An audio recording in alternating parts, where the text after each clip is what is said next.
হুম, তা ওদের ওইখানে আমরা এক রাত ছিলাম। আমাদের ওর ফ্রেন্ডের এক বাসায় আমাদের উম থাকতে দিয়েছিল হুম। এক রাত। তারপরে ও রাত্রে যখন দুধ খেতে চায় নাই তখন আমি বলছি, "তুমি না খেলে আমিও খাবো না।" আমার 35। 35 রানিং। জি। সো তাসরিন, আপনি কি অনুষ্ঠানটা শুনতেন আগে থেকে? আমি আগে শুনতাম না। তো মেয়ের পরীক্ষার জন্য আমি টিভির কানেকশনটা অফ করে দিই। হুম। তখন যখন পরীক্ষা শেষ হয়ে যায় তখন মা-মেয়ে যখন শোয়ার আগে এই এফএম তখন আপনাদের এই রেডিওর মা আর কথা মেয়ে দুজনে মিলে একসাথে শোনেন? হ্যাঁ, ও বাহ! শুনে। Oh, very good. আর she is so cute. Um ওর বয়স কত? ওর বয়স এবার ৯ চলে। ৯ শি ইজ পড়েছে। মাশাআল্লাহ সো কিউট। এবং ও আছে। ও আমাদের আশেপাশেই আছে। গল্পের প্রয়োজনে হয়তোবা ওকে আমরা বাইরেও পাঠিয়ে দিব। কারণ গল্পটা খুব সেনসিটিভ এবং শি ইজ সো কিউট মাশাআল্লাহ। ওই কি আপনাকে খোঁজ দিয়েছে এই গল্প অনুষ্ঠানের নাকি? হ্যাঁ, আমাকে বলে, "মাম্মু তাহলে তুমি যে এত কান্না করো, তুমি যে মন খারাপ থাকে সবসময়, তুমি তাহলে এখানে যেহেতু আঙ্কেলদের সাথে যে নাম্বার দেয়, হ্যাঁ, তখন বারবার কয়েকটা নাম্বার নেয়, তখন ওখানে চেঞ্জ থাকে নাম্বার যে ওখানে গানের কথা হ্যাঁ। চলে আসে ওই নাম্বারগুলা। পরে একসময় আমার মেয়ে দ্রুত মশারির ভিতর থেকে যে কলমে আরেকটা মোবাইলে ওই নাম্বারটা লিখে তারপরে রেকর্ড করে রাখে। That's really great. আম আমার সাথে মেয়েই আগ্রহ ছিল বেশি। আচ্ছা, তারপরে আপনি ও শুনে বলে আপনি শুনতে গিয়ে জি, জি, আপনি জি। নিজেই খোঁজ পান। জি, জি। ঠিক আছে, চলেন শুরু করেন। আমি ২০০৮ এ আমার বোন ধানমন্ডিতে থাকতেন। ওই বোনের হাসব্যান্ড থাকতেন কোরিয়া। তখন ২ ছেলেকে পড়ালেখার জন্য ওই বোন থাকতেন। তখন ওই বোনের বাসায় আসি। ওই নিচে আমার বাচ্চার বাবার ফুপু থাকতেন। হুম, তখন এরা আমাকে দেখে বলত, আমি একটু আগে থেকে এই পর্দাটা আমি এখন থেকে না, আমি আগেও নামাজি। কিন্তু তখন একটু বাইরে যখন ছিলাম দেশের বাইরে তখন স্টাইল যেমন হেয়ার স্টাইল করতাম।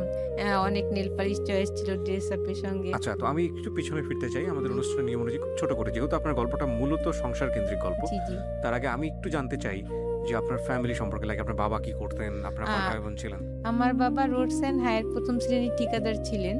আমার বাবা স্ট্রোক করে মারা যান ২০০৩ এ। তখনই আমি বাইরে যাই। আমার বোন, দুলাভাই, আর বোনের ছেলে ছিল তখন। ওনারা বাইরে ছিল আগে থেকেই? জি। আচ্ছা। তখন আমি একসময় বলেছিলাম যে আমাকে নিয়ে যেতে ওই দেশে, কোন দেশে? দক্ষিণ কোরিয়াতে। দক্ষিণ কোরিয়াতে। তখন আমার দুলাভাই বললেন, "আরে আনমেরিড মেয়েরা এখানে আসে না। এইটুকুই শেষ। হ্যাঁ, আর কোনো কথা নাই।" তার কয়েক মাস পরে আমার বাবা স্ট্রোক করে মারা যান। তখন আমি খুবই আপসেট হয়ে যাই। কারণ আমি সবার ছোট ছিলাম। আর আমার বাবা কিছু হইলে আমাকে বলতো পানি খাওয়া কিংবা বাসায় এসে গেট খুললে বলতো যে, "তুমি দরজা" আমার নাম ধরে বলতো, "দরজা খোলো।" আমার দাদি মারা যাওয়ার পরে আমাকেই ডাকতো। হুম, দেখা যায় ভাইরাও অনেক ই করতো, আমার বোনরাও আবদার করলে সবার ছোট ছিলাম। দেখা যায় বাবা ঈদে আলাদা দিয়েছে, বোনরা আলাদা দিয়েছে, ভাইও আলাদা দিয়েছে এভাবে। হুম, আবার ৩ ভাইয়ের বেতনের টাকাও মাঝে, মাঝে আমার কাছে রাখতো। কারো টাকা সোফার নিচে রাখতাম, কারো আলমারিতে রাখতাম।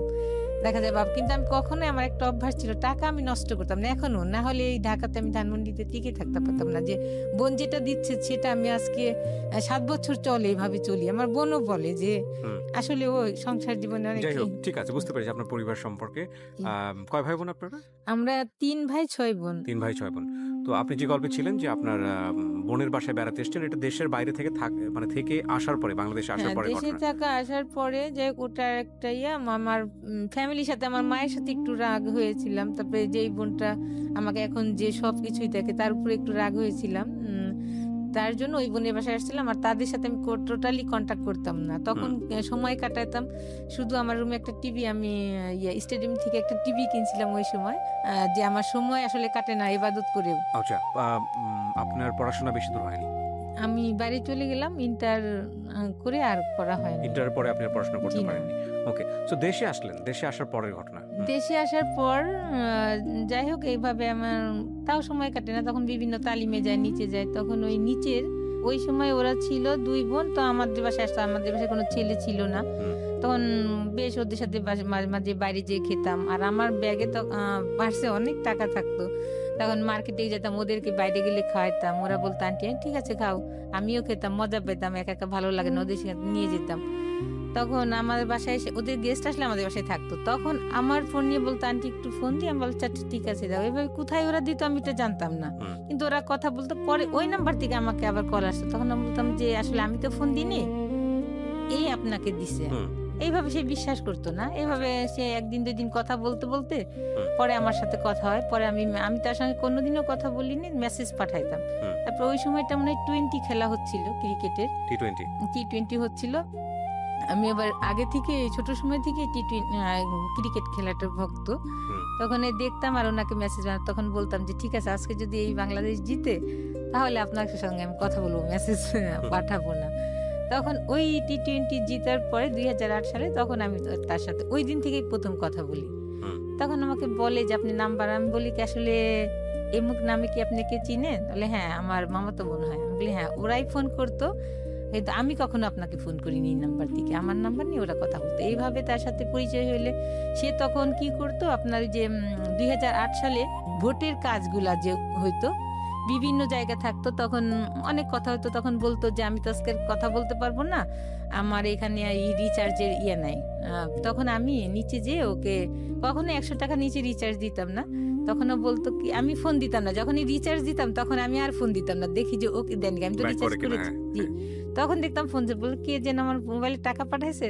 আর ও যখন ফোন করতো ভোর ৪টা পর্যন্ত দেখা যায় কথা বলতো। আর আমার ব্যালেন্স থাকলে আমার ব্যালেন্স শেষ হলে ও আবার ধরতো। হুম। তখন আমি ফজর নামাজ পড়ে পরে ঘুমাইতাম।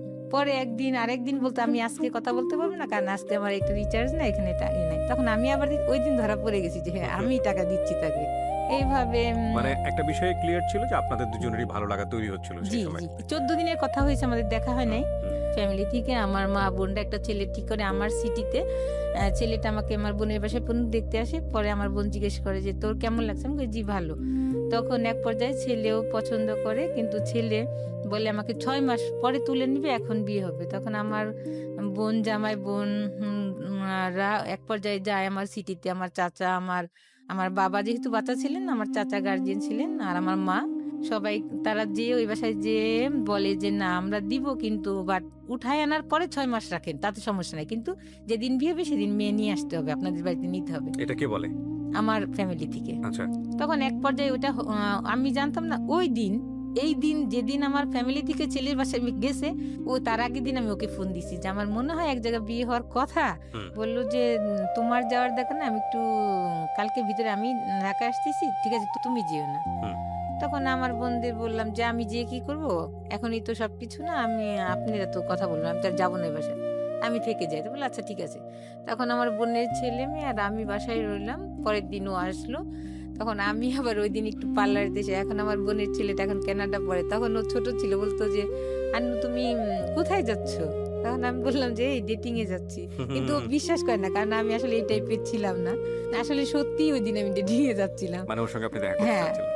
তখন ওকে ইন দ্য বললাম মিন টাইম ১৪ দিনের মধ্যে কি এরকম হয়েছে যে আপনি ওকে পছন্দ করে ফেলেছেন, ভালোবেসে ফেলেছেন, ও আপনাকে ভালোবেসে হ্যাঁ, ফেলেছে? ওর কথা অনেক শুনতাম ওই যে ওর কাজিনদের মুখে। আ এই দিক থেকে ভালো ও 14 days is not enough to fall in love actually. But মা মাঝ সফট কর্নার তৈরি হয়েছে। জি, জি। মাঝখানে যেটা হতো আমার বিয়ে যে ওর আমি যে নিচে থাকতাম যখন ওরা যেতাম ওরা আমাকে ওর আম্মা ওই মেয়ের মারা বলতো যে এর জন্য বিয়ে হবে।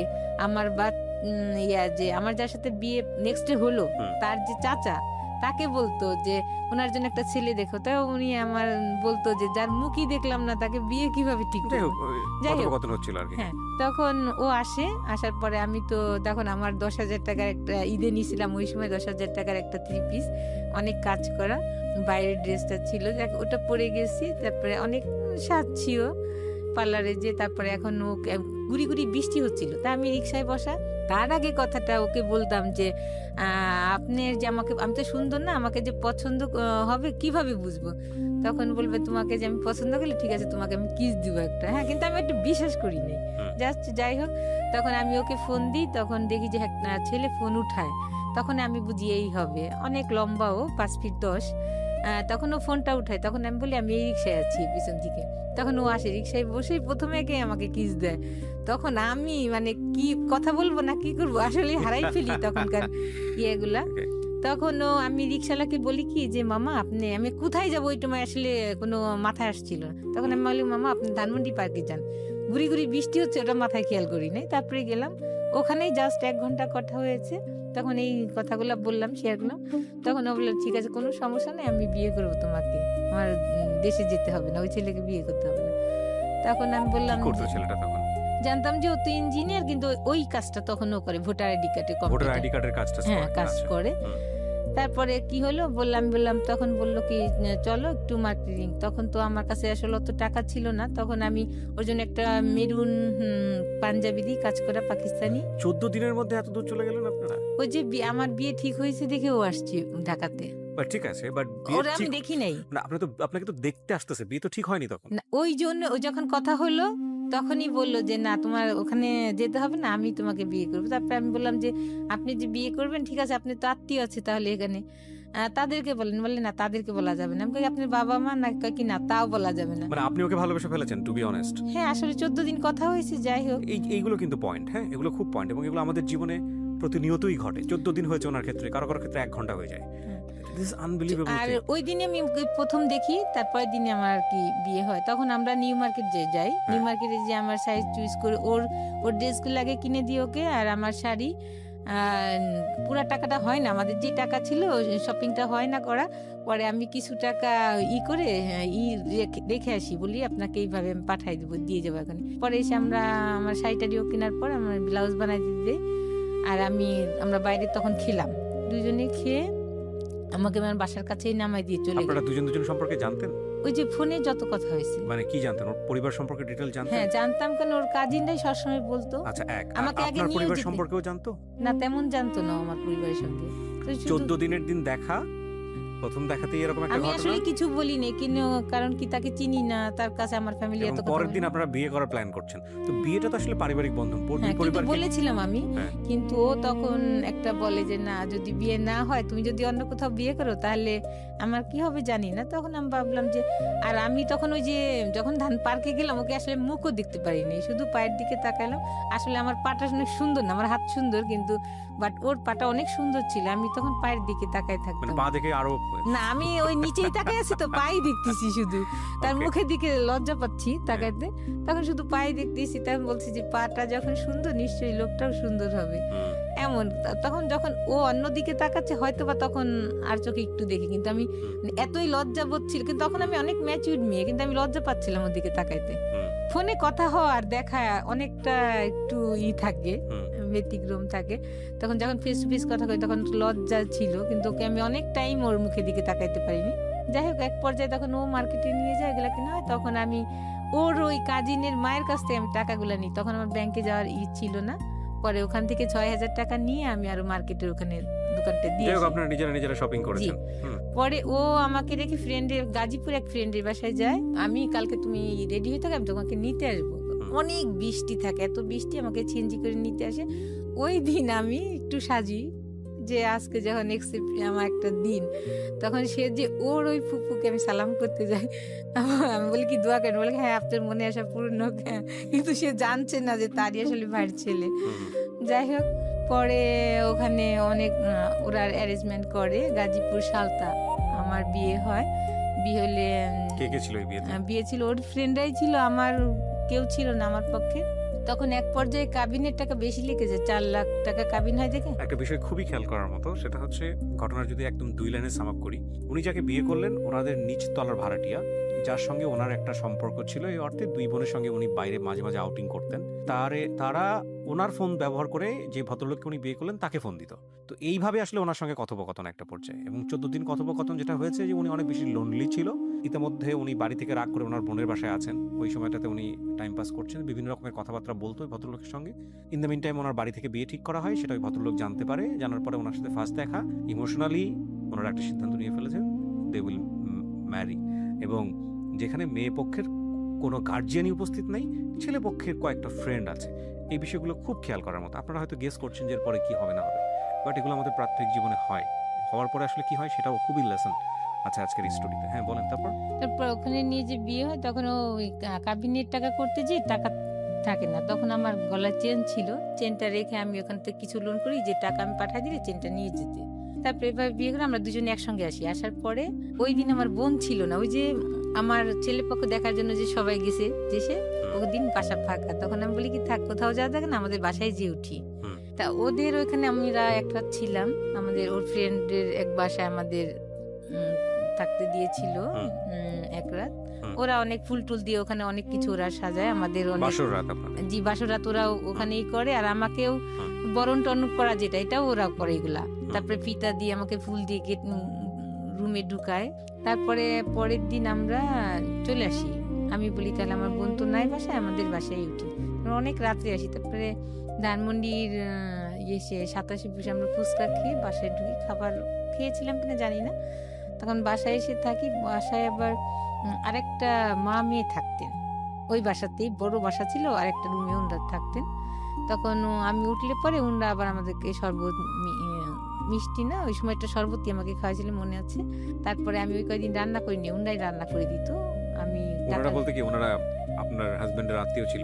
না, তাহলে ওনারা অন্য পার্সন ছিল ওখানে থাক। হুম। ওই একটা বাসা জানতো বড়- আপনাদের সম্পর্কে, আপনারা দুজন ওখানে থাকতেন? যে আমি বলছি খালাম্মা আমি বিয়ে করছি তখন বলছি যে নিচে ওর আত্মীয়, তখন ওনরা চিনে।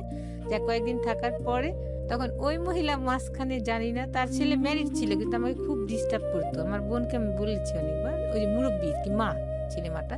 তারপরে আর কিছু বলি না। যখন আমি বিয়ে হয়ে আসছি তারপর আমাকে রান্না টান্না করে আমাদের দুজের কাজ খুব আদর যত্ন করছে। মাঝে যে নিচে ওর ফুফুকে যে আবার উনি এগুলা করছে আমি জানি না। পরে উপরে আছে, তখন আমাদের রুম বাইরে থেকে তালা দেওয়া যে ওরা নাই, কিন্তু উনি কি বলছে যে ওরা ভিতরে আছে। এখন আমাদের দুইজনের তো অনেক ওয়াশরুম চাপছে, কিন্তু বেরোইতে পারছি না। ওরা যাচ্ছে না 12টার পর্যন্ত এই বাসাতেই, ওরা মা মেয়ে ওর কাজিন ওর ফুপু ওরা বাসাতে। তখন এক পর্যায়ে ওরা আর কতক্ষণ থাকবে, তখন ওরা নিচে যায়। তখন আমরা ওই 12টার সময় আমরা বের হয়ে ওয়াশরুমে যাই, যে পরে আমি কেন জানি আমার মনে হয় আমি একটু রেডি হয়ে বাইরে যাই। পরে ওই বিয়ের শাড়িটা আমি পরি, ও পাঞ্জাবি পরে, দুজনে পরে। পরে আমি বলি কি ওনার যে মেয়েটা থাকতো, যে আমাদের সাথেই আরেকটা যে ইয়ে থাকতো খালাম্মা, ওনার মেয়েটা, আমি বলি কি আপা আমরা একটু বাড়িতে ঘুরে আসি। কেন জানি আমার মাথায় আল্লাহর তরফ থেকেই হয়তো বা, কারণ নাহলে ওইখানে গ্যাঞ্জাম হতো পরের দিন। পরে আমার বোনের বাসায় যাই, বলি আমি সরাসরি উঠি, যে ওকে আবার বলি নাই যে আমি আমার বোনের বাসায় যাই, চলো রিক্সা নিয়ে যাই। আপনারা উঠেছেন কোথায়? আমার ওই যে আরেকটা বোন যে ছিল, যে বোনটা কোরিয়া থাকতো, ওর না না না, আপনি বিয়ে করে উঠলেন কোথায়? ওই বাসাটাই। ওই নিজের বোনের বাসাতে? জি তো ওই বোন জানতো যে আপনারা বিয়ে করে এসেছেন? না, ওই বোন তো ওই যে বললাম না বাসায় ছিল না, যে আমার জন্য ছেলে দেখতে গেছিল সবাই দেশে। মানে ওই ওই বাড়িতে আপনার আত্মীয় স্বজন কেউ ছিল না যেখানে উঠেছেন? বোনের ছেলে কারণ একটা ছেলেকে নিয়ে গিয়ে আপনি উঠতেছেন, বাসার মানুষজন সন্দেহ করবে না আপনারা? না, তখন ওই যে ওই খালাম্মারা ছিল, বলছি আমি যে বিয়ে করছি আমি। খালাম্মা বলতে কোন খালাম্মা এটা? মানে আমার বোন ওখানে তো বড় ফ্ল্যাট ছিল, হ্যাঁ। দেখা যায় একটা রুমে ওই খালাম্মা আর তার মেয়ে ছিল, খালাম্মার হাজবেন্ড ছিল এই না। খালাম্মাটা কি ধরনের খালাম্মা? ওই বাসায় থাকতো আমরা, যে আর কি আপনাদের সাথে ভাড়া থাকতো? হ্যাঁ জি জি আচ্ছা, ভাড়াটিয়া। ভাড়াটিয়া ছিল। হ্যাঁ। তার আমার বোনরা তো সবাই মিট হয়ে গেল আমাদের বাড়িতে ওই ছেলে দেখার জন্য। ওই ফাঁকে তো আমি একটা খারাপ কাজটা করেই ফেললাম। যাই হোক, তখন বাসায় উঠি, তখন উনাকে আমার তো বলাই লাগবে, আমি বাসার ভিতরে আসছি একটা ছেলে নিয়ে, এটা আমি বলবো না। তারপরে আমি 2 দিন না 3 দিনের মাথায় পরে আমার ওই বোনের বাসায় আমি যেয়ে উঠলাম। রাত তখন 12টা 12:30 বাজে, বললাম যে আমি বিয়ে করছি। তখন আর কিছুই বলে না, আমার বোন হাসলো, কারণ আমি তখন ম্যাচিউরি ছিলাম। আর আমি মাঝে আমি ওই যে একটা ব্যাপারে ভাই বোনদের উপর রাগ হয়ে বিয়েই বসতে চাইনি, বলছি বিয়ের কথা শুনতেই পারতাম না। ঠিক আছে, আমরা স্টোরি থেকে আগে। হ্যাঁ, জি, তারপর? যাই হোক, তারপরে বিয়ে করার পরে এখন পর্যায়ে তো তারা জানছে। পরে আমার ওরা যে ভিতরে সব আমার শ্বশুরকে ফোন করে বলছে চাচা চাচা, আমি জানি না এগুলা। পরে আমাদেরকে ফোন না, আমি ড্রেস নিতে আসি বাসায়, আমার বোনের বাসায় আমি থাকি। আমার বোন বলে কি যাওয়া দেখা নাই, ওখানে কে রান্না বাড়া তোর দিবে, তোর এখানেই থাক। পরে আমি ড্রেস আনতে যাই, ওর ড্রেস, পরে ওর শু আর ড্রেস আমি ব্যাগে নিয়ে আসতে, তখন দেখি যে ওর ফুফু তো বোন তালা দিয়ে রাখে গেটের, মেন যে গেট নিচে কেচি গেট, কি ব্যাপার তালাকে? ওদের বাসায় বলি আপনি চাবি দেন তালাকে। ওদের বাসায় যাওয়ার পর ওরাও বাসা থেকে তালা দিই, কি ব্যাপার? তখন আমাকে ওদের বাসায় আটকানোর পরে ফোন দিলে আমি ফোন দিই, আমার বোন আমার দুলাভাই যায়, কিন্তু ও যায় না। না গেলে ওখানে দেখি, প্রথম দেখি ওর বড় চাচাকে, আর আরেক চাচা, 2 চাচা আসছে। পরে 3-4 ঘন্টা আমাকে আজে বাজে কথা বলছে ওর ফুফু। এর মাঝে বলে আমাকে, ওই সময়টা আমি শুনি ওর চাচারাও বলে যে এই ছেলে তো ভালো না, তুমি যে বিয়ে করছো না জেনে, ওর তো একটা ছেলের সাথেও অ্যাফেয়ার ছিল। তখন বলে ওরা, ওই সময়টাকে আমাকে বলে যে একটা ছেলের সাথে অ্যাফেয়ার ছিল, ওই ছেলের জন্যই ও গলায় দড়ি নিতে চাইছে, কেরোসিন গায়ে ঢেলে ও আত্মহত্যা করতে চাইছে। আমি এর কোনো কিছুই বলি না, কিন্তু ভিতরে ভিতরে বলি আল্লাহ এখন আমি কি করবো। তখন মেন লজ্জা পাচ্ছিলাম, ওখানে বোন জামাই ছিল, আমি যদি একা শুনতাম কথাগুলা আমি লজ্জা পেতাম না, কিন্তু কষ্ট পেতাম, কিন্তু আমার আমি মনে হচ্ছিল কি আল্লাহ মাটি, কিন্তু ওরা যে বকাবাজি করতেছে ওইগুলো আমার কানে যাচ্ছে না, আমি খালি হচ্ছে কি এইগুলো আমার বোন জোড়াবাই শুনতে। যাই হোক, তা আমি ওই সময় ফার্স্ট জানি এগুলো। এখন আমি কি করি, আমি না কিছুই বলি নাই। তখন আমার চাচা শ্বশুর আমাকে, যে উনি মারা গেছেন, উনি আমাকে একটা সার্টিফিকেট দিয়েছিলেন যে মেয়েকে একটা ধন্যবাদ, এত ঘন্টা দুই এত মানুষ এত কিছু বলতেছে, কি একটা কথাও সে বলে নাই। তখন আমাকে বললো তোমার মতামত কি? আমি বলি কি আসলে তো আমি একটা অন্যায় করে ফেলেছি, আমি এখন কি বলবো? এটা আমার, আমি বলেছি ওকে যে গার্জিয়ানকে ইয়া করতে, কিন্তু ও গার্জিয়ানের আপনাদের করে না। আমি বলছি আমার গার্জিয়ান নিয়ে, ওর গার্জিয়ান নিয়ে, কিন্তু ওইগুলা করেন। এক পর্যায়ে আমি বাধ্য হয়েছি ওর সঙ্গে বসতে। তখন আমার বোন সবকিছু মিলে দেখেন দেখেন ওরা করে ফেলছে। তখন আমার বোন বলল ও তো ম্যাচিউর হয়েছে, ও যদি বিয়ে করে একটা খারাপ কাজ করে না, ও তো খারাপ কাজ করে না। ও তো এতদিন ধরে আপনাদের এখানে থাকে, আমার আরেক বোনও থাকে, তা এর আগে কি কিছু খারাপ শুনেছেন? বলছে না। তাহলে কিভাবে খারাপ বলতেছেন? আমার বোন সে বিয়ে করছে, কোনো খারাপ কাজ করে নাই। সে যদি এর আগেও একটা অকারেন্স করতো তাহলে বললাম না আসলে আমি জানতাম না আমার বোন খারাপ। কিন্তু আপনারাই তো সার্টিফিকেট দিচ্ছেন যে এর আগে কিছু শুনেন নাই, আপনারাই ভালো বলছেন, এর আগেও বলছেন, আর আমি নিজেও জানি আমার বোন ভালো। যাই হোক, তখন এক পর্যায়ে আমার চাচা শ্বশুররা সার্টিফিকেট দেয়, আমার শ্বশুরের বলে যে না এরা ভদ্র ফ্যামিলি, এরা জব করে, সবাই শিক্ষিত, বাবা নাই মেয়ের, কিন্তু এরা এর ভগ্নিপতি দেখলাম এরাও খুব ভালো, কথাবার্তা বুঝে মনে হয়েছে। তখন আমার শ্বশুর ফোন দিল, ঠিক আছে ওদের এইভাবে আসা দরকার নেই, ওই দিনই ফোনে ওদের একটা অনুষ্ঠান করে নিয়ে আসবো, 3 তলায় আমি কমপ্লিট করি, টাইলস বসাই, তারপর ওদেরকে নিয়ে আসবো, ওরা যেন এমনি নাচ চলে আসে। যাক, এটাই ফাইনাল কথা। তখন আমি আমার বাসায় যেয়ে রইলাম এক পর্যায়ে। তারপরে মনে হয় এর 15 দিন পরেই আমার শ্বশুর দিন দিবে, বিয়ের দিন ডেট ঠিক হবে, ওই দিন আমার চাচা শ্বশুরও যাবে বাসায়। আমার শ্বশুর আবার গ্রামের বাড়িতে গিয়েছিলেন, ওখান থেকে আসার সময় সে নৌকায় একটা নদী পার হইতে হয়। গ্রামের বাড়ি থেকে আসার সময় নৌকাতে উঠার আগেই সে মনে হয় ওয়াশরুম চাপে সাইডেই ওয়াশরুম করতে যে স্টক করে, ওয়াশরুম করতে যে সে উঠে সাথে সাথে সে স্টক পড়ে যায়। ওখান থেকে তাকে হাসপাতালে আনতে আনতে সে মারা যান। তখন আমাদের বিশ্বাস হয় না, তখন আমার ওই বড় চাচা শ্বশুর ফোন করেন যে তোমরা কি কিছু জানো? আমরা বলছি না। তখন ওকে বলে যে তাই তুই চলে আস। তখন আমার বোন বলে যে তাহলে তুইও সাথে যা, আমাকে বলে। তখন আমিও যাই, আমি মনে হয় যাই সঙ্গে, ওর যাই গেলে পরে ও বাড়িতে নেয় না আমাকে। ওর একটা স্যার ছিলেন, স্যারের বাসায় আমি থাকি টিটিসিতে, আর ও বাড়িতে যায়। ও বাড়িতে যাওয়ার পরে আমার দুলাভাই আবার যায় ওই দিনই, ওর সঙ্গে আমার দুলাভাই যায়। পরে গেলে আমার দুলাভাই ওই সময় মৃত বাড়ি গেলেও সে তার যে সামাজিকতা সেটা করে গেছিলেন। দাদি শাশুড়ি, নানি শাশুড়ি, আমার শাশুড়ির জন্য শাড়ি, এগুলা সব সে সামাজিকতা করে গেছেন। তখন তারা বলল যে দেখেন এখন তো এই পর্যায়ে অনুষ্ঠান করার আসলে মন মানসিকতা নাই, আর মানুষও একটা খারাপ বলবে, তাহলে আপনি ওকে, আমার বাচ্চার বাবার কথা বলে যে ওকে যে নিয়ে আসুক। এক পর্যায়ে আমাকে নিয়ে যায়, ও অনুষ্ঠান ছাড়াই নিয়ে যায়, গ্রামের বাড়িতে উঠায়, ওখানে ছোটখাটো অনুষ্ঠান হয়, তারপরে আমাকে শহরের বাড়িতে নিয়ে আসে। তারপর শাশুড়ি ওই বাড়িতেই থাকে, গ্রামে থাকে। শাশুড়ি আমার বোনরা আমাকে রেখে আসে শহরে। এক পর্যায়ে আমাকেই সব বহন করতে হয় তাদের, শুধু ঘরে চাল ছাড়া আর কিছু লবণও রাখে না, কলের পানি ছিল। আমার বোন আমাকে 10,000 টাকা দিয়ে আসে যে হাত খরচ বাবদে, ওই 10,000 টাকা আমি 1 মাসে খরচ করি, এর ভিতরে আর কোনো বাজার কর না। তারপর এক পর্যায়ে গ্যাস সিলিন্ডারে গ্যাস শেষ হয়ে যায়, আমি চুলাতে রান্না করতে পারি না, পরে আমি গ্যাসও কিনি। এক পর্যায়ে তারা আর বাজার করে না, কিছুই করে না, কিন্তু তার ভিতরে আমি যাওয়ার পর থেকেই তারা করে যে আমাকে ছাড়াবে। নেক্সট একটা কথা, আমার দাদি শাশুড়ি ভাই উকিল ছিলেন, তা উনাকে আবার আমার শাশুড়ি ওনার সঙ্গে যোগাযোগ করে যে ওকে নিয়ে কথা। তখন আমার হাজবেন্ডকে নিয়ে যায়, আমার দাদি শাশুড়ি ফোন করে নিয়ে যায়, বলে যে কত টাকা কাবিন করছিস, সেগুলো বলে কি বুঝে শুনে করছিস, এত টাকা কাবিন করছিস, বউ তো ছাড়তে হবে। বলে আমি বিয়ে তো করছি ছাড়ার জন্য না, যাই বিয়ে করছি ছাড়ার জন্য না। এইভাবে অনেক ঝামেলা চলতে থাকে। আর আমাকে যত শাস্তি যত প্রকারে আছে, আমাকে ডাইনিং স্পেসে শুতে দেয়। দেখা যায় যে ও আসলে আমি সারাদিন আমরা কথা বলতে পারি না, আমি যদি কিচেনে থাকি ও কিচেনে যে আমার সঙ্গে কথা বলে, আমাকে ধরে কিচেনে। কিন্তু তারা সবাই খাওয়া দাওয়ার শেষে আমি শুইছি, লজ্জা পাচ্ছি। আর বেডশিটও এমন একটা নোংরা ছিল, পরে আমার বোন একটা বেডশিট দিয়ে আসে, ওটা আমরা ব্যবহার করি। আমি কোনো কিছুই বলি না। উনি 6 মাস শুধু খেসারি ডাল দিয়ে ভাত দেয়, আমি খেতে না পেরে কাজের বোয়ারে দিয়ে আমি কচু শাক আমি রান্না করে ফ্রিজে রাখি, যে এইভাবে কিভাবে ভাত খায় ওরা নাস্তা, কিন্তু আমি নতুন বউ বলতেও পারছি না কিছু। তারপরে এইভাবে আমার বোনটা বললে ওরা কি মাছ কিনে না? আমি বললাম তোর মাছ কিনে না, আমি আমার তখন টাকা শেষ, আমি তখন আর কিভাবে পিওর ভেজিটেরিয়ান। এই আমার বাচ্চার বাবা শুধু একটা ডায়েরি ছিল, সামলাইতে থাকে কেন, ডায়েরিটা সামলায় কেন? পরে একদিন কোথায় সামলে আমি জানি না, পরে একদিনকে আমার বাচ্চা দাদি বলে ওই ড্রামে পোলার চাল আছে, তুমি ধান বাঁচতে পারো? আমি বসে থাকি, আমার দেবরদের পড়াই, তারপরে আমার সময় থাকে, তারপরে বলে এখন ওদেরকে পড়াইতে বলে, এখন ধান চাল দিছে বাঁচতে, ঠিক আছে বাঁচতেছি। পরে ওখান থেকে চাল নিতে যেদিকে একটা ডায়েরি, এখন ডায়েরির পুরাটা আমি পড়ি, কোনো কিছুই পাই না। ওর স্কুলের সামনে যে দাঁড়ায় তার জন্য ওর আত্মহত্যা, এগুলা লেখা আছে যে আমার মনে হয় আমি কেরোসিন গায়ে ঢেলে মারা যায়, আমি গলায় দড়ি নিই ফ্যানের সাথে, এগুলা লেখা আছে। বাট কোনো ক্লু পাই না যে এই ক্লুতে আমি বিশ্বাস করবো তার সাথে আসলে শারীরিক সম্পর্ক ছিল। পরে এক তার সাথে বলতে কার সাথে? ওই যে ছেলের সঙ্গে? ওই ছেলেটার সঙ্গে যে আমি আচ্ছা যখন শ্বশুর বাড়ি গেলাম আরো কম বেশি শুনছি এটা। আচ্ছা শোনার পরে তারপরে আমি বিশ্বাস করি, কারণ ওই ডায়েরি শেষে যখন আমি এক জায়গাটা দেখি যে তোমার এই জায়গা যদি কোনো কেউ না হাত দেয় তাহলে আমি অনেক কষ্ট পাবো, তখন বলি হ্যাঁ।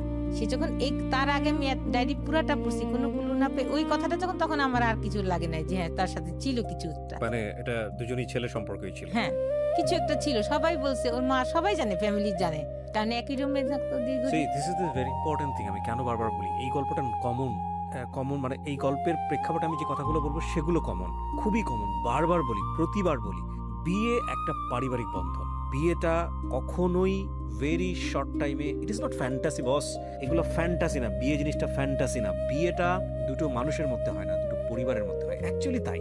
এবং ভালো করে একটা মানুষকে না জেনে, না বুঝে, না শুনে কখনোই এই সিদ্ধান্তটা নেওয়া উচিত না এবং উচিত না। কারণ বিয়েটা মানেই দায় মুক্তি না, বিয়েটা মানেই দায় সারা না। বিয়ে হয়ে যাওয়া মানেই হচ্ছে যে সবকিছু শেষ হয়ে গেল তা না, বিয়ে হয়ে যাওয়া মানে হচ্ছে সবকিছু শুরু। এবং এই ভুলগুলো আসলে আমরা ইমোশনালি যে কত বড় স্কেলে করি, আনথিঙ্কেবল। বলেন তারপর। কিন্তু ও যে এই ধরনের আসলে বোঝা আচ্ছা আপনি পেলেন, তারপরে কি জি। করলেন? পেলে পরে তখন এর আগের কথাটা বলি, ওই যে যখন অনেক রাতে আমি ওই ডিসিশন নিয়েছিলাম প্রথম দিনে, ওর চাচারা যখন মিট হলো ঢাকাতে, আমি যাওয়ার আগে শ্বশুরবাড়ি, বলছিলাম যে না ওকে আমি ছেড়ে দিব, কিন্তু ও সারা রাত আমার এই দুই পা ধরে বসেছিল। আপনি ওকে জিজ্ঞেস করেছিলেন যে তোমার সম্পর্কে কোনো হ্যাঁ শুনেছি এটা তো ঠিক বলে কিনা? এগুলো মিথ্যা, তাহলে আমি বলে কি করে বিশ্বাস করি, কি তুমি কি করলে আমি বিশ্বাস করি, আমি কি কোনোদিন যদি আপনার কিছু শুনি তোমার, তাহলে আমি ইয়া করব। তখন আমার এই সারা রাত পা ধরে বসেছিল যে তুমি আমাকে ছেড়ে যেও না, হ্যাঁ তুমি কোনোদিন আমার কোনো খারাপ কিছু পাবা না। তখন একটা ছেলে যদি এইভাবে কান্না করে, এত ই করে, সে যাই হোক, আপনি ডায়েরি পেলেন। তখন নেক্সট যে তার ডায়েরি পেলাম, হুম। তখন তো আমার অনেক দিন তার সাথে সংসার জীবন হয়ে গেছে, তখন আর আমি কিছুই বললাম না। ডায়েরি আপনি তাকে কোনো জিজ্ঞেস করেন ডায়েরিটা হ্যাঁ কিসের? হ্যাঁ সে শুধু তারপর কি হলো? সামলাইতো। পরে আমি পাওয়ার পরে যখন তাকে টর্চার করলাম, এগুলা জিজ্ঞেস করলাম যে এগুলা, তখন সে 5 ওয়াক্ত নামাজ পড়ে, আমি 5 ওয়াক্ত নামাজ পড়ি, তার ভিতরে এগুলা তখন করলো কি, সে সব ডায়েরি আরো কাগজ টাগজ ছিল তার ড্রয়ারে, ওগুলা পুরাইলো আমার সামনে, পুরাই ফেললো। ওই ডায়েরিটা আরো কি কি কাগজ ছিল ওগুলা পুরাই ফেললো। বাট আনসারটা কি ছিল তার? কিছুই বলে না, শুধু হাসে, হেসে এক পর্যায়ে রেগে সব পুরাইলো। পুরার পর তখন আমার তো নতুন সংসার, কোনো কিছুই রাগ না। বিয়ের কয় মাস পরে ঘটনা এটা?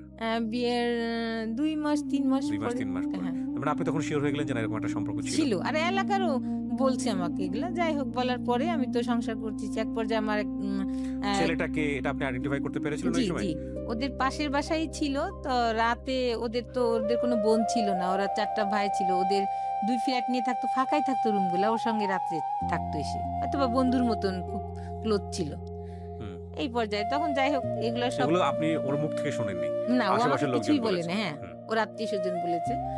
তারপরে এক পর্যায়ে আমি প্রেগনেন্সি হই, 2009 আমার মেয়েটা হয়। হুম। সংসার একটু খরচ বেশি বাড়তি লাগে, কিন্তু হয় না। যেটা ওর যে বাসার নিচেই যে দোকান ছিল, ওটার যে আয় হতো, দেখা যায় মেশিনটা তারপরে মাসে দ্বিগুণ টাকা লেগে যেত নষ্ট হইলে সারার জন্য। এইভাবে খুব ঝামেলা হতে থাকে। এক পর্যায়ে অনেক গন্ডগোল হয় মাঝখানে। আমি বলি যে এইভাবে চলতে পারে না, বাচ্চার একটা জিনিস খাওয়াতে পারি না, একটা কষ্ট। হ্যাঁ তখন ও এর মাঝ যাই হোক এক পর্যায়ে তখন ও করে কি, একটা চাকরিতে যায়, বাসার ভাড়াটিয়া ছিল পাশে, তারে ধরে ইন্স্যুরেন্সে একটা চাকরি নেয়। ইন্স্যুরেন্সের চাকরি 1 বছরে, 2012 সালে যায় চাকরিতে। প্রথম দিকেই মানে চাকরিতে যায়। তখন সে ভালোই চাকরি করতে থাকে, বেশি স্যালারি ছিল না, তার ভিতরে আমি চলে যেতাম। সে জানতো, চুপচাপ কিছু বলতাম না। দেখা যায় আমার 4 বছরের সংসার জীবনে সে একবার একটা ইলিশ মাছ কিনেছিল, আর একবার বাইলে মাছ কিনেছিল, আর মেয়ের জন্য সে মাছ আনতো পাঙ্গাস, সেটা দে।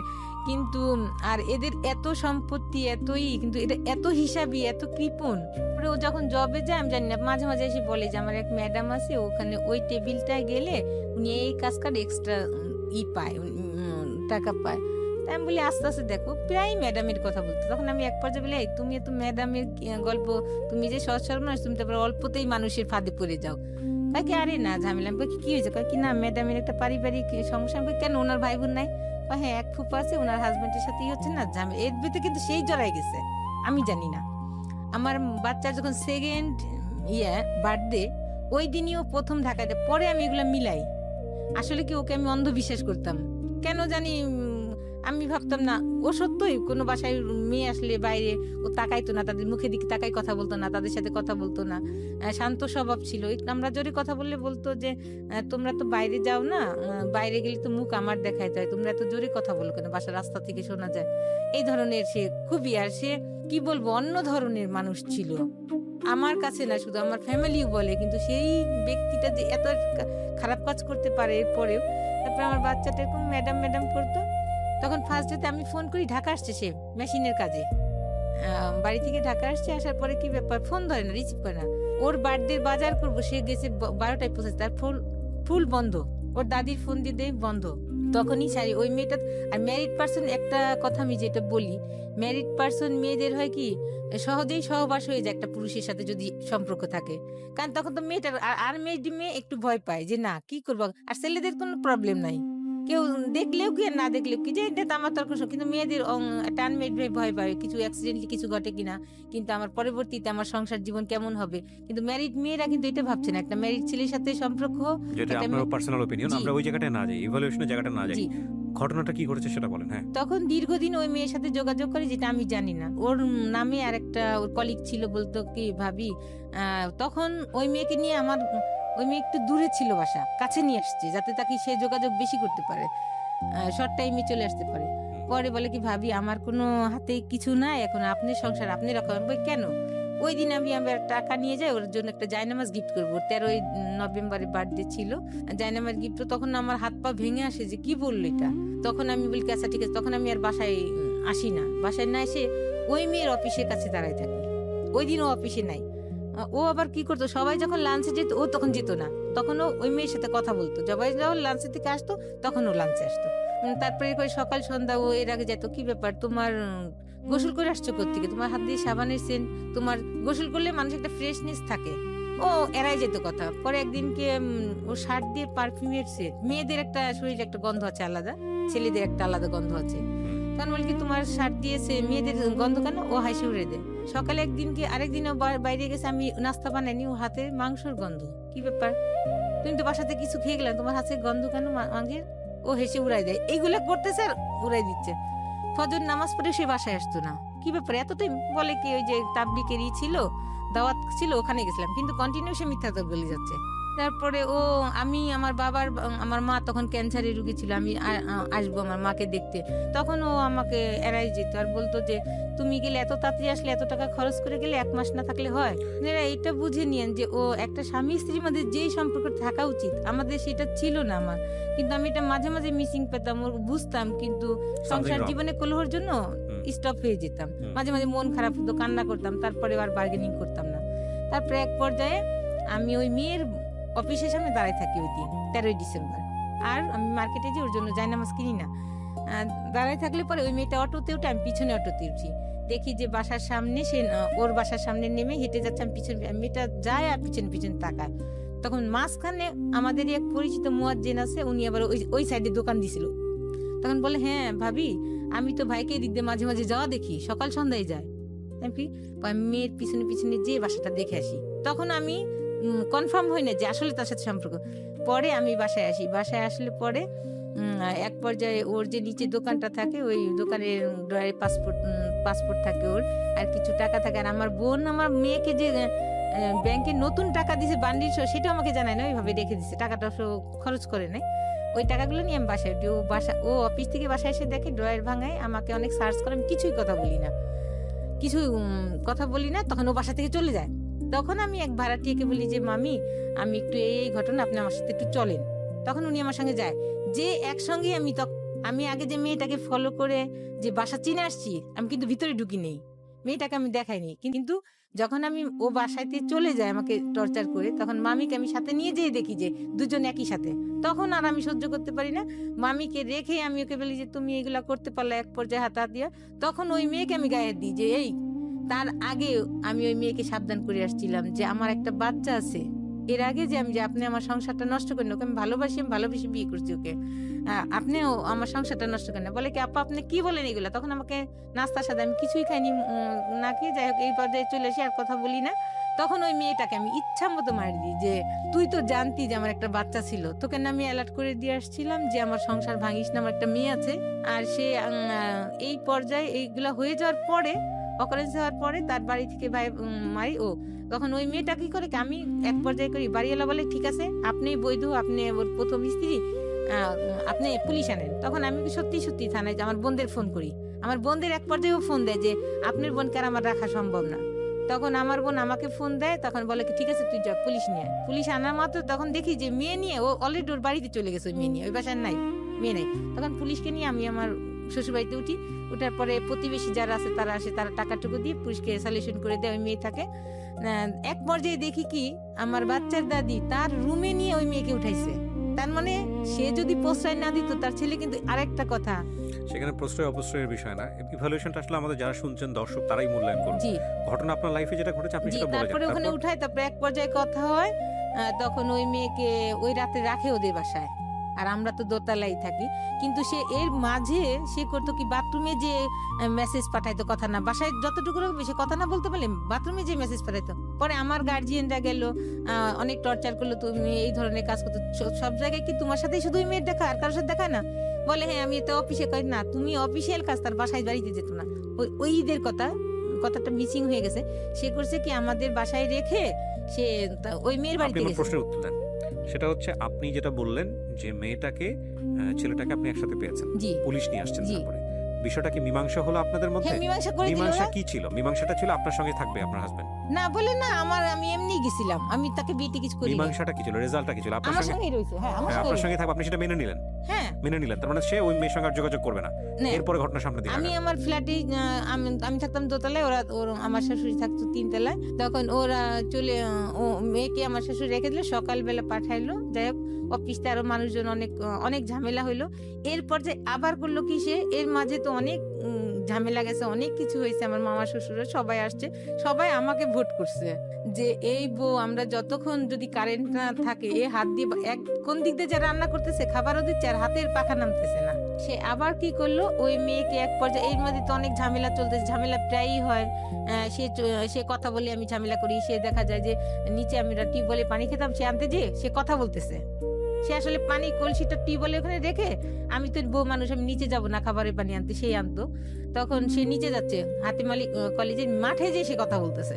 মাঝখানে যে তখন মেয়ের গলায় বটি ধরছি, তুই সত্য কথা বল, কার সাথে কথা বলছিস, না এই যে জব দিব তোর মেয়েকে।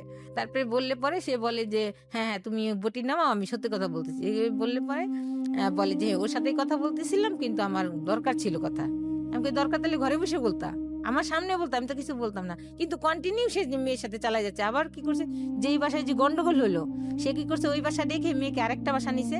তখন আমার তো একটা বাচ্চা আছে, ওকে আমার সঙ্গে নিয়ে যেতে হয়। তখন আমার বেবিটা ৩ বছর। তখন ওর মা বলে কি, ছেলেকে অ্যালার্ট করে দেয় যে তোর বউ কিন্তু গেছে, তুই সাবধান থাকিস। ও আর ওই পথে যায় না। আমি দেখি দূরে দাঁড়াইছি যে অটোতে উঠবে, কিন্তু অটোতে উঠে না, যে আমি ধরা পড়বে। তাই এক পর্যায়ে সে অতিষ্ঠ হয়ে আমি যে তাকে সবসময় চোখে চোখে রাখতেছি, এগুলো সে অতিষ্ঠ হয়ে যায়। তখন কি করে, এক পর্যায়ে সে মেয়ে নিয়ে চলে যায়। বলে আমাকে বলে কি, আমি তো এই কয় তারিখে এসে যাবো, ঢাকাতে যাবো, আমার একটা কাজ আছে। স্যার আমাকে, তার মাঝখানে আমি স্যারকে এবার ফোন দিছি, এমডি স্যারকে, স্যার ও কিন্তু ওই মেয়েকে নিয়ে যাবে, আপনি ছুটি দিবেন না। স্যার আমার, আচ্ছা ঠিক আছে। তখন ওকে বলে যে তুমি তো আমার শুক্রবারেও কাজ আছে, তুমি যেতে পারবে না, বৃহস্পতিবার লঞ্চে উঠবে। কিন্তু এক পর্যায়ে ও যাই, বাসায় এসে এটা বলে কিছু বলি। তখন ও যেদিন নাকি ফাইনালি যাবে টাকা পয়সা নিয়ে, সেদিন আমি তো জানতেছি, আমি আবার কাছে কি 2টা আমার বাচ্চার কাপড়গুলা আমি নিচে একটা জায়গায় রাখছি যাতে কেউ না দেখে। ও যাবে, আমি এক পাশে যাবো পাশপাশ। তখন করে কি, আমি এদিক দিয়ে নিজে অস্থির হয়ে যাচ্ছি যে ও আজকে চলে যাচ্ছে ওই মেয়েটা নিয়ে, আর ওরও খারাপ লাগছে চলে যাচ্ছে। ও ভাত খেতে পারতেছে না, ও করছে কত ভাতের গুলো কত চিনি দিয়ে খাচ্ছে, ওরও খারাপ লাগছে চোখ মুখ। এদিক দিয়ে আমার মাথা ঘুরাচ্ছে, আমি মাথায় তেল পানি দিচ্ছি, কিন্তু ওকে বুঝতে দিচ্ছি না যে আমি বুঝছি। তখন আমি অন্য একটা ছেলেকে লাগাই রাখছিলাম যে ও যখন যাবে, ওর পিছ যাবে যে ও কাকে নিয়ে যায়। পরে হ্যাঁ, ওই যায় লঞ্চে, দেখে যে 2টা মহিলা, একটা মহিলার বাচ্চা কোলে আর একটা মহিলা বসে আছে চাদর পিছে। পরে তখন আমাকে আবার বলে যে দেখবো আজকে কে আগে ফোন দেয়, যে আগে ফোন দেয় সেই বুঝবো ভালোবাসে বেশি। আমি তো আচ্ছা ঠিক আছে, আমি তোর ফোন দিই। ও বলে, দেখে কি দেখছো, আমি তোমাকে বেশি ভালোবাসি, আমি তোমাকে আগে ফোন দিলাম, তুমি তো ফোন দিলা না। ওর মার কাছে ফোন দেয়, ওরা কই, বলে করে দে তো দেখি না, মানে পাশে বাসায় গেছে নাকি, জানে না সেও আমি যে লঞ্চ ঘাটে গেছি। পরে আমি লঞ্চ ঘাটে গেছি, তখন ওই ফোনটা রিসিভ করতে পারি না, গাড়ির শব্দ হবে দেখে আমি দূরে যেয়ে ফোনটা রিসিভ করি যে হ্যাঁ আমি বাসায় পাশে পাশে বাসায় আসছি। পরে আমি যে করি কি, ও তো অনেক লম্বা, ও করছে কি মেয়েটা ওইদিকে মুখ করে বসা আর ও হলো মুখ করা বসা সিঁড়ির দিকে। আমি সিঁড়িতে উঠা মাত্রই ও দেখে ফেলছে, আর ও খুবই চতুর, এত চতুর যেটা আমি বোঝাইতে পারবো না, ভালো যেমন তেমন চতুর। ও আমাকে দেখে চট করে উঠে গেছে। আমি করছি কি তখনই মেয়ে কোল থেকে নামাই দিছে।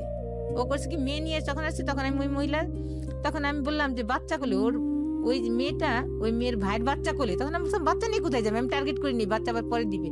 তখন আমি ওর ভাবির পাশে পাশে আসি, ওই মেয়ে ততক্ষণে করে কি ফোন করে ওর ছোট ভাইদের আইনে ওই বাচ্চা, ওর ভাইয়ের বাচ্চাকে ওকে দিয়ে দিয়ে তারা দুজনে, ও তার মাঝখানে আমার বাচ্চার বাবা আমার বাচ্চাকে ওর দাদির কাছে দিয়ে টাকা পয়সা নিয়ে মাইতে বলে দেয় যে তোরা বাঁচে যা।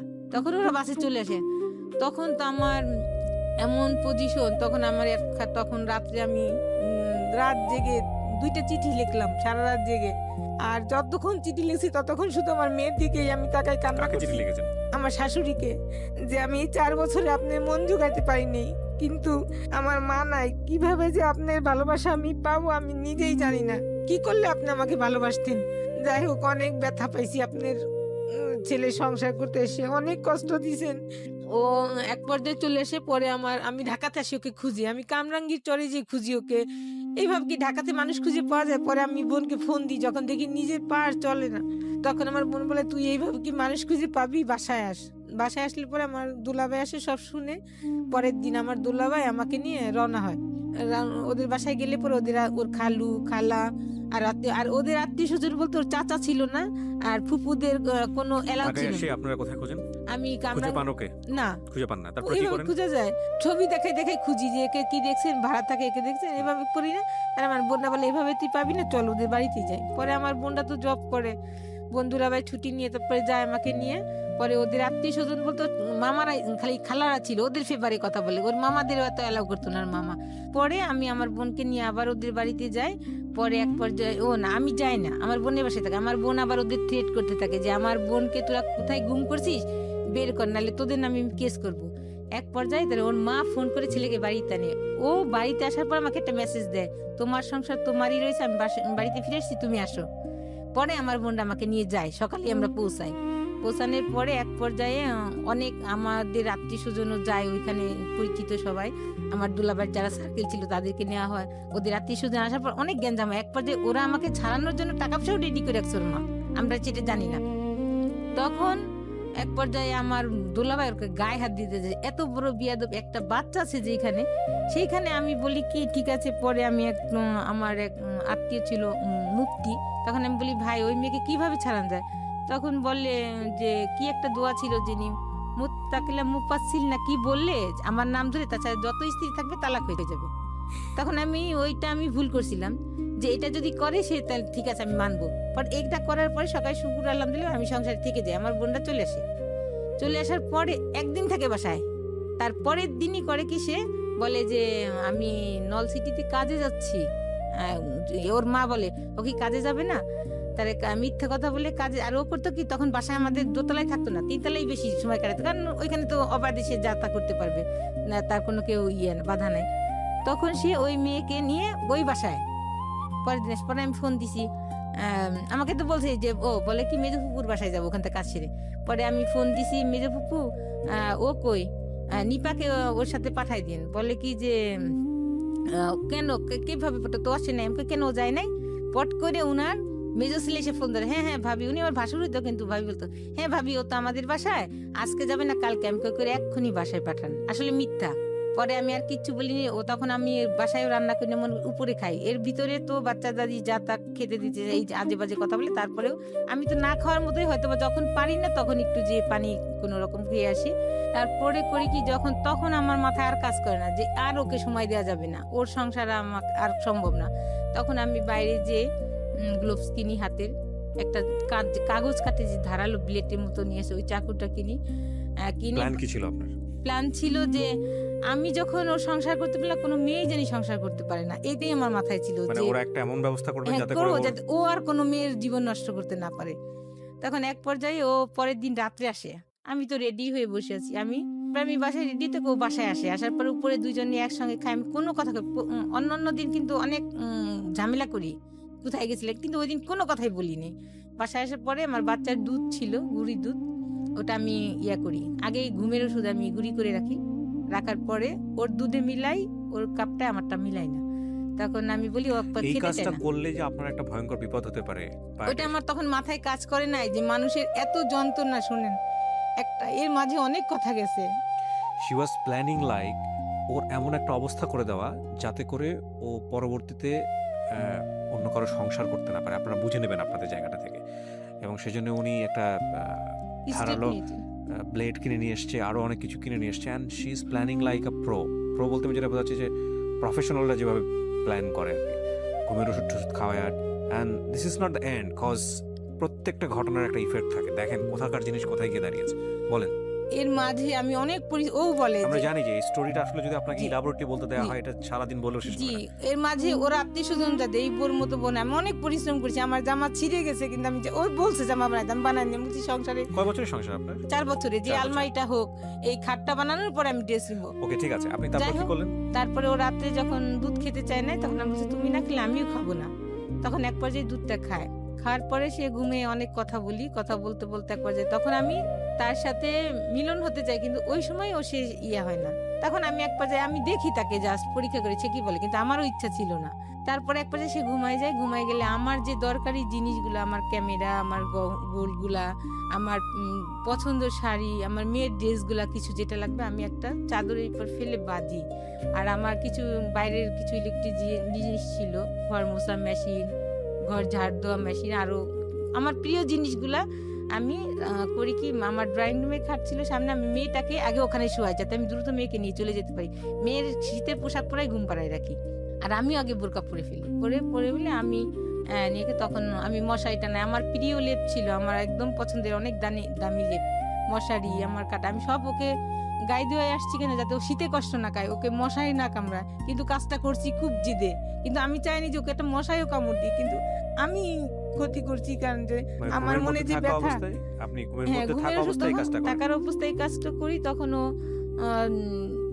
জেগে উঠে, তারপরে আমি ওটা জেগে ওঠার পরে কি করে, আপনাকে ধরে ফেলেন না, ও চিৎকার চিৎকার করে না বেশি, যাই হোক, তখন সাথে সাথে আমি আমার ওইটা ছুরিটা আমার হাতেই থাকে, আমার মেয়েকে আমি নিয়ে আসি, ওর মোবাইলটা আবার আমার কাছে ছিল, ওর মোবাইলটা ওই আমি ড্রয়িং রুমে পড়ে যায়, আমার কাছ থেকে পড়ে গেলে আমি মেয়েটাকে, তখন আমার জুতাও পরার আমার ছিল না, মনে ছিল না, আমি নিয়ে চলে আসি। তখন অনেক শীত ছিল, 28 ডিসেম্বর 12 সালের। তখন আমার মেয়েটাকে আমি বলি আম্মু কুকুর ডাকতেছে, আমি বলছি আম্মু, তখন আমি ওদের বাসায় চিল্লাপাল্লা শুরু হয়েছে, ওর মা চিৎকার করে কান্না করতেছে, তখন চিৎকার করে কান্না করতেছে, সব আমি তো দেখতেছি, দূরে থেকে দেখা যাচ্ছে, মানুষ দেখা যায় না কিন্তু শব্দগুলো শোনা যাচ্ছে। তখন আমার মেয়েকে বললাম আম্মু কুকুরে ডাকে, তুমি করো, আমাদের তো ধরে ফেলবে, তুমি কথা বলো না। ওকে আমি তখন খুব পারে, তখন আমার সামনে দিয়ে অ্যাম্বুলেন্সে নিয়ে যায়, অ্যাম্বুলেন্সে নিয়ে গেলে ওখানে কাজ করতে পারে, ঢাকায় নিয়ে আসে, ঢাকায় নিয়ে আসলে অ্যাম্বুলেন্সে নিয়ে যায় মানে কি, এই ঘটনা ঘটার পরপরই আমি দেখতেছি আমার সামনে দিয়ে নিয়ে যাচ্ছে, আমি তো সাইডে দাঁড়ানো, আমি তো মানে বাস ফ্যামিলি মেম্বার যারা ছিল তারা তো ওই বিল্ডিং এই ছিল, হ্যাঁ 3 তলায় থাকতো, ওরা তখন দোতলায় চলে আসছে ওরা তো already। সবাই বুঝে গেছে যে আপনি কাজটা হ্যাঁ সবাই আমি তো সবাই অলরেডি নাই, বাসায় নাই, তখন সবাই চলে আসছে, আমার তখন কোনো কিছুই নাই যে, because she doesn't have sense, ওই সময়টাতে সেন্স নাই, আমার এর ভিতরে অনেক কিছু গেছে যার দিকে রাইট, বলার এবং না, সেন্সটা না থাকার পেছনে অনেক কথা আর আছে। এর মাঝখানে অনেক কথা গেছে, আমি অনেকবার সুইসাইড করতে চাইছি, যখনই আমি সুইসাইড করতে গেছি, ফ্যানের সাথে ঝুলতে গেছি, তখন আমার মেয়ের মুখ দেখছি আর বলছি যে শেষ ওকে দেখে যাই, যখনই দেখতে গেছি তখনই নেমে আসছি যে আমি যদি মারা যাই তাহলে আমার মেয়ের কিছু থাকবে না। আর শুনেন, বাবারা কষ্ট করে না সন্তানের জন্য। আজকের এই গল্পটা যারা দেখছেন ভিডিও, তাদের শুধু একটা কথাই বলবো, যারা এরকম ডিসিশন নিতে যাচ্ছেন, এত শর্ট টাইমে পরিচয়, সেটা ছেলের দিকে হোক বা মেয়ের দিকে হোক, আজকের এই গল্পটা শুনে দেখে তবা করেন। Don't do this boss, cause it's not your decision, it's a family decision. বিয়ের পরের জীবনটা যে আসলে কি, বিয়ের আগের টের পাওয়া যায় না, এবং এই সিদ্ধান্ত কোনোভাবেই ইমোশনালি, শুধু ইমোশনালি দুজন মানুষকে ভালো করে না জেনে, দুটো পরিবারকে ভালো করে না জেনে নেওয়া উচিত না, উচিত না, উচিত না, উচিত না। একেবারে আমৃত্যু পর্যন্ত আমি এই কথাটাই বলবো, যতদিন রেডিও প্রোগ্রাম করবো, do not do this, do not do this, do not do this, please. তারপর কি হলো? তারপর ওকে নিয়ে ঢাকাতে এসে ওই দিনই আমি অনেক কুয়াশা থাকে, ওই দিন আমি আমার বোনের সাথে কন্ট্যাক্ট হয় শুধু, আর কারোর সাথে আমি কথা না বলে ফোনের সাথে কন্ট্যাক্ট করি, ফোনটা অফ স্টপ করে দিই। তারপর একটা অটো আমাকে একটা আমার জায়গাটার নাম মনে নাই, বাস স্টপেজে আমাকে রেখে যায় আমার বাচ্চা সহ। তাকে আমি অনেক শীত, আমি বসে থাকি, কেউ থাকে না, গার্ডরা থাকে। ওখানে বসে থাকি। তারপর একটা সকাল 6টার দিকে বাস আসে, একটু দেরি হয় বাস আসা, কারণ কুয়াশা ছিল অনেক। আসলে পরে তারপরে আমি গাজীপুরে যাই, গাজীপুরে আমার বোনের ওখানে বাড়ি আছে, ওখানে যাই আমাকে রাখে প্রথম। পরে আমার বোন ওই দিনই ওই ওই ওই ঘটনাটা সবাই জেনেও ফেলছে, পুরো এলাকায় জানাজানি হয়ে যায়। জানা হয়ে গেছে। পরে আমার ফ্যামিলিতে জানছে, আমার বোনাই তো অনেক রাগারাগি আছে, কিন্তু আমার বোনাই রাগ মানে এদিক দিয়ে রাগারাগি তো, কিন্তু আমার বোন বলতেছে আমার বোনকে আগে বাঁচাইছি যেটা হোক। তখন আমাকে গাজীপুরে তার বাড়িতেও রাখে নাই, পাশের সাইডে একটা ভাড়া করে রেখেছে। তখন অনেক দিন ওখানে ছিলাম, প্রায় 15 দিন। আমার বোন গাড়িতে করে খাবার দাবার সব পার্সেল দিছে। যখন রাতে কুকুর ডাকতো, আমার মেয়েকে আমি বুকে জড়াই ধরে রাখতাম, মানে এইভাবে পুলিশ আসতো, খালি সারাদিন এটাই মনে হতো। তারপরে আমার মেয়ে দিনের হলে দাঁড়ায় থাকতো যে আম্মু, আমি বলি কি আম্মু দাঁড়ায় থাকে না, পুলিশ আসবে। বলে কি আম্মু আমি দূর থেকে দেখি, আমার আব্বুজি যখন নামাজ পড়তে যাবেন আমি দূর থেকে আম্মুজিকে দেখবো, আমাকে পুলিশে ধরতে পারবে না।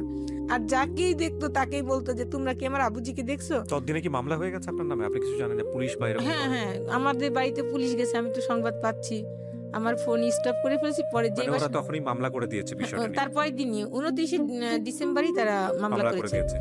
পরে আমার বোন, আমার মেয়েটা টাইফয়েড হয়ে গেল বাবার টেনশনে, জ্বর হতে হতে পরে আমাকে ধানমন্ডি ক্লিনিকে আমাকে মেয়ে এনে ভর্তি করলো। এর ভিতরে আমার বোনের কেউ আমার সঙ্গে যোগাযোগ করে না, বলে যে ও যেন বাসায় উঠতে পারে না, এমন একটা কাজ করছে। দেখা যেত বিয়ে করছে আর অন্য পোষে যাওয়া যেত। তখন এক পর্যায়ে আমার বাচ্চাটার এত খারাপ অবস্থা, এনালোকে সে দিতে দিত না, ইনজেকশন দিতে দিত না, স্যালাইন দিতে দিত না। তখন ডাক্তাররা পাশের রুমে যেয়ে বলতো যে আমি তোমার আব্বুজি চকলেট নিয়ে আসতেছি, তুমি স্যালাইন না, আমি এক্ষুনি আসবো। এইভাবে ডাক্তাররা অন্য পাশে ফোন দিলে, কথা বললে সে দিতে দিত। তারপরে এক পর্যায়ে আমার বোনটা কান্না করে যে ওর মেয়েটা মারা যাচ্ছে আর তোমরা যাও না। তখন আমার ভাগ্নিটা মেডিকেলে পড়ে, তখন তারা যায় সবাই। আপনার মেয়ের যে অনেক ধরনের সাফারিং এর মধ্যে দিয়ে যাবে পুরো লাইফে, সেটা আমাদের দর্শক যারা আছেন, আমরা যারা আছেন সেটা জানি, কিন্তু এই ঘটনার প্রেক্ষাপটে আপনাকে কি কি ফেস করতে হলো সেটা হচ্ছে আমাদের কনসার্ন এখন। আপনি এই ঘটনার পরে এক অর্থে পলাতক অবস্থায় আছেন, ওনারা মামলা করে দিয়েছে আপনি যেটা বললেন। তারপর আপনার ঘটনাটা কি দাঁড়ালো? পুলিশের কাছে অ্যারেস্ট হওয়া বা অন্য?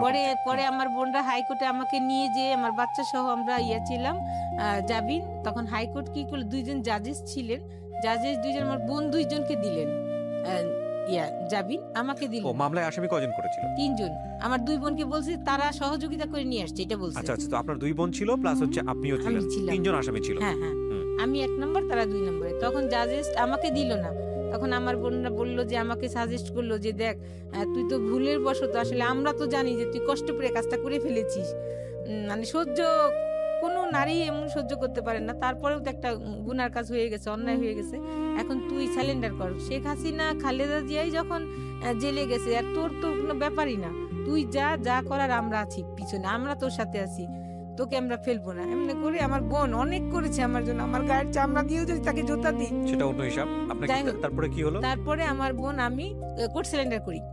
কোর্টে সারেন্ডার করেন আপনি? কোর্টে স্যালেন্ডার করি, যে আমাকে কাস্টডিতে দেয় অনেক উকিল, কিন্তু ওদের সিটি, ওরা সবচেয়ে হাই লেভেলের লয়ারকে দাঁড়ায়, 10 জন 12 জন করে দাঁড়ায়, আর আমার সে 2 জন গেছে, আমার বোন চিনে না কোন লয়ার ভার কোনি, তখন আমাকে দেয় না।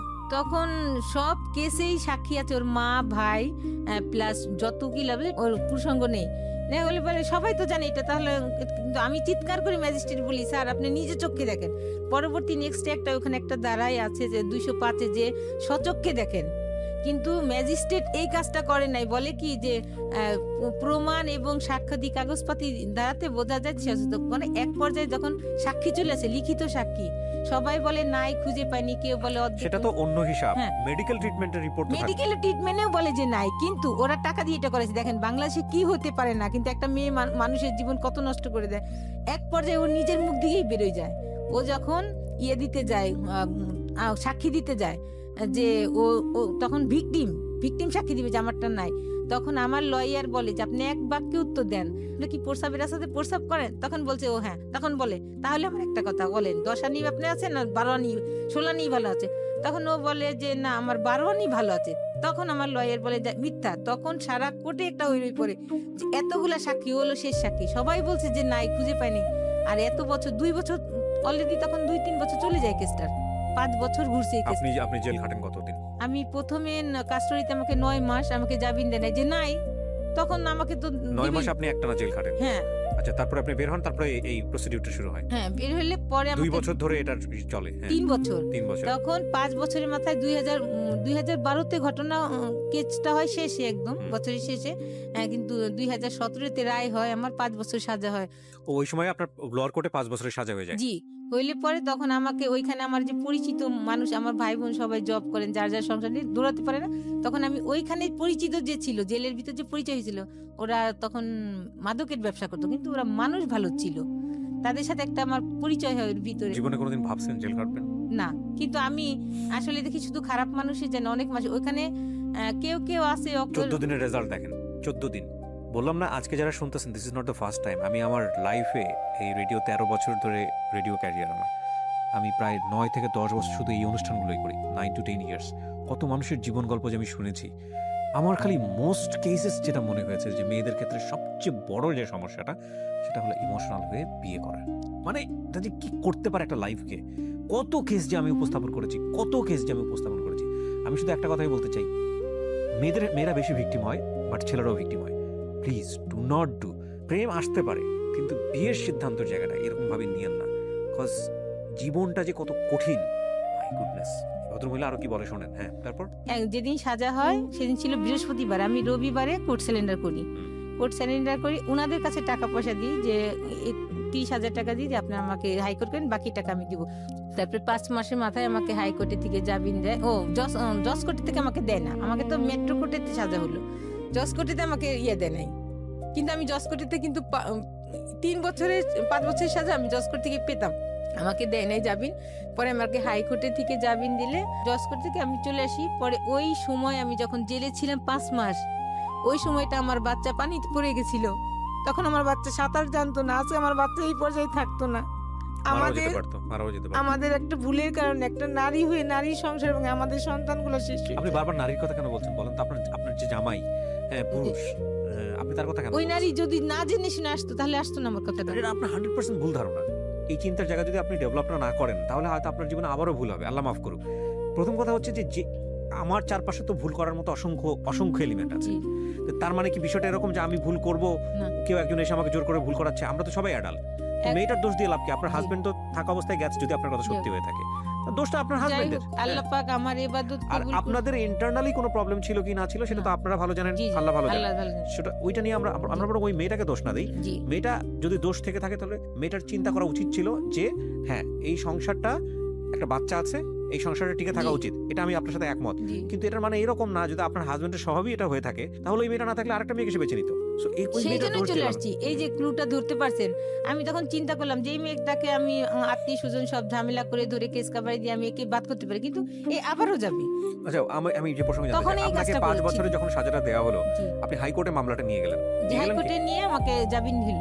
আর এখন জামিনের পরে জামিনে আছি আমি। এখনো জামিনে আছেন। জি, তার মানে এই মামলাটা এখনো চলছে। চলছে, এবং এটা কবে নাগাদ রেজাল্ট আসবে, কি হবে জি। না হবে আপনি জানেন না না, এখন পর্যন্ত। জানি না। এমন এখন হতে পারে যে আপনার সাজা হয়ে যেতেও পারে। আমার বহাল রয়েছে। তখন আমি এইবার চাইছিলাম যে আমাকে পার্মানেন্ট জামিন দিতে, কিন্তু পার্মানেন্ট না পার্মানেন্ট দিয়ে জামিন আপনাকে দেয় নাই। আমাকে 1 বছর দিয়েছে। 1 বছর। তার মানে এই মামলাটা কত বছর যাবত চলছে? 2012 সালের ডিসেম্বর, 29 ডিসেম্বর থেকে। আপনি আমাকে শুধু সহজ কথা এক লাইনে বলবেন। প্রত্যেকটা মোমেন্টে মনে হয় না যদি 5 বছরের সাজা হয়ে যায় কি হবে মেয়েটার? হ্যাঁ, সবসময় মনে হয়। তার মানে উনি বাইরে আছেন, কিন্তু আলটিমেটলি ভেতরে উনি, মনের ভেতর থেকে উনি জেলে আছেন। আরেকটা যেটা কথা বলি, আল্লাহ সত্যই সবার জন্য আছেন। আমি সবসময়, আমি 5 ওয়াক্ত না, আমি বেশিরভাগই ওখানে যখন থাকছি শুধু জায়নামাজই আমার কাজ। আমাকে সবাই বলতো যে একে খালি জায়নামাজেই বসে থাকি। আপনিও তো মামলা করেছিলেন। হ্যাঁ, আমি নারী নির্যাতন এবং একটা আমার কাছে যৌতুক নিয়েছিল 2 লাখ টাকা আমার বাবা থেকে। সেটা ওই মামলা কি হয়েছে ওনার? ওরা চালাকি করে একসময় বলছিল আমাকে মাঝখানে যে তুমি কেসগুলো উঠে নিয়ে এসো, আমরা কেস উঠাবো। আহা, তখন আমি মিসিং এই ভুলটা আমি করি। তখন ওর আত্মীয় স্বজন বলছিল, তখন ওরা যেটা বলাইছিল যে সে কেসগুলো উঠে কাগজপত্র নিয়ে এসুক, আমরা মাঝখানে আমি সব কেস উঠাইছি, কিন্তু তারা কেস উঠাবে না। তখন বলে আমার বোনটা গেছে, গাড়ি নিয়ে গেছে, আমাকে নিয়ে গেছে। আর তখন তারা বলে কি ওরা যদি ওরা ফোনই স্টপ করে বসে আছে। মানে কেস তোলার পরে কি আপনারা ধরা খেয়ে গেছেন? হ্যাঁ, তখন আমি একটা পারিবারিক কেস এসে আবার দরখাস্ত করছি, যে তখন এটা উঠে নেই, দরখাস্ত দিচ্ছি যে নেক্সট তারিখে আসলে উঠবে। তখন শুধু ওই পারিবারিক কেসটা ছিল, আর যে আমার কাছে যৌতুক নিছে এগুলা আর উঠানো হয়ে গেছে। আচ্ছা, ডিভোর্সটাও হয়ে গেছে আপনাদের যে ডিভোর্স ওরা এই যে কিছুদিন আগে দিয়েছে। জি জি this is really touchy story এবং সহ্য করার মতো না। উনি যে গল্পটা আজকে মুখ থেকে এখানে বলেছেন, ওনার গার্ডস ছিল পুরো সমাজকে ফেস করে, কিন্তু ওনার মেয়ের কথা চিন্তা করে উনি আজকে ফেসটা দেখান নাই।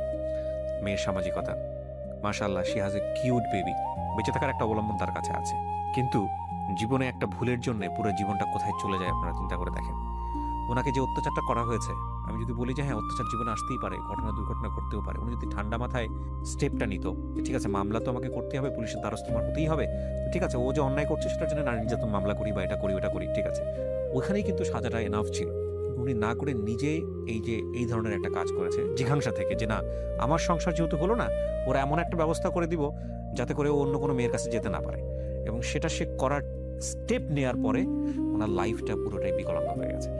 শুধু এটা তো আপনারা পরিণতি দেখলেন, আমি একটা কথাই বলতে চাই যে এটা হয়তো 5 বছর জীবনটাকে একটা ব্র্যাকেটে ফেলে দিয়েছে যে আসলে কি হবে না হবে।